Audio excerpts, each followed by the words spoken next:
How to find and choose a nanny. Hello and welcome to Video Jug. Finding a fantastic nanny for your children can be a tough task, but all the work you will put in will be worth it.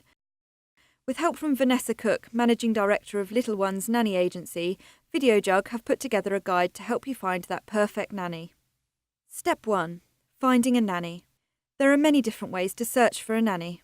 You can go to a nanny agency who will send you profiles of lots of different candidates that fit what you are looking for.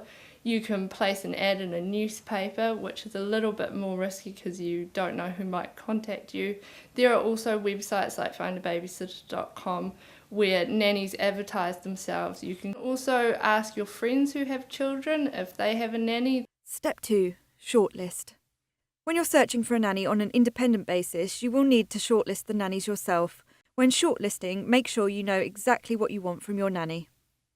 You need to decide exactly what you're looking for before you start talking to nannies. Do you need full-time or part-time? Do you need live-in or live-out? Are you looking for someone older, or would you prefer someone younger that's happy to work alongside the mother? Step 3. Set up an interview. When setting up the interview, arrange the time so you are able to concentrate fully on what the applicant is saying. The interview should last about 40 minutes to an hour, so make an hour and a half slot in your diary. It's always good to interview at least 2 or 3 nannies before choosing your nanny. Even if you interview the first person and you absolutely love them, interviewing a second person can always be just good for peace of mind because you'll have comparison. When organising a time with a nanny, you should ask her to bring a number of items with her to the interview. She should bring her CV, the original copies of any qualifications she has, original first aid certificate. She should bring 2 forms of photo ID. This is very important because if someone is going to be looking after your children, you must be sure that she is who she says she is. She should bring with her her police check, the original of this. Step 4. Prepare questions. Prepare for the interview beforehand. Go through the candidates' CVs and put together a list of questions you want to ask them. In a first interview, the things you should concentrate on with a nanny is what's in her CV, what she's done previously, specific questions about the previous families she's worked for and why she left. Any gaps in her CV query. Ask her specific questions about the families that she's worked for. How old were the children when she started working for the family? Why did she leave? You should ask the nanny what kind of things she will want to do with your children. Step 5. The interview. When they arrive at your home for the interview, start by talking about your children and the job role. It's important to tell the nanny specifics about the job to be sure that she definitely will be interested in your position. Outline all the duties that you expect of her and ask her if that is okay with her. During a first interview, it's also important to outline any domestic chores you want the nanny to do.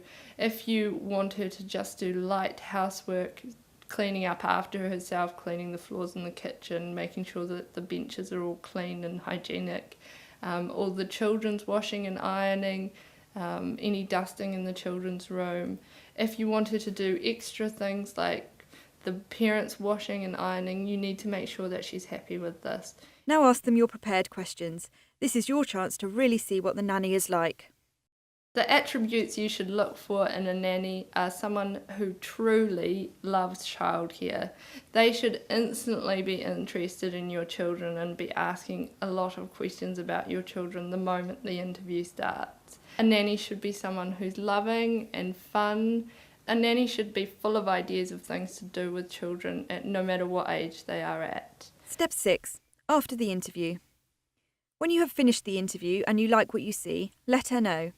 If you really like a nanny when you interview them, make sure that they are aware of that because it's very easy for a good nanny to find a job, and if she doesn't know that you're interested in her, she might find another job the next day and you would have lost her. It is at this point you should check a nanny's references. You should always check references verbally. Do not rely just on written references because people can fake written references. By organising a second interview, it gives you the chance to introduce your children to the nanny. During the first interview, it's probably not necessary to have the children around.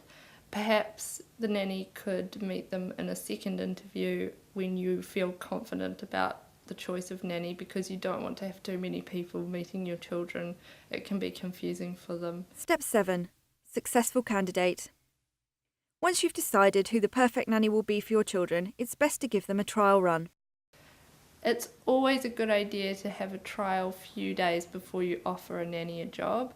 You should spend 1 or 2 whole days going through a child's full routine with the nanny, and at the end of that you can offer her the position with a 4-week trial period. And within 4 weeks you will definitely know if she's the right person or he is the right person for your family. Finding the perfect nanny will give you peace of mind and knowledge that your children will be in safe hands. Done.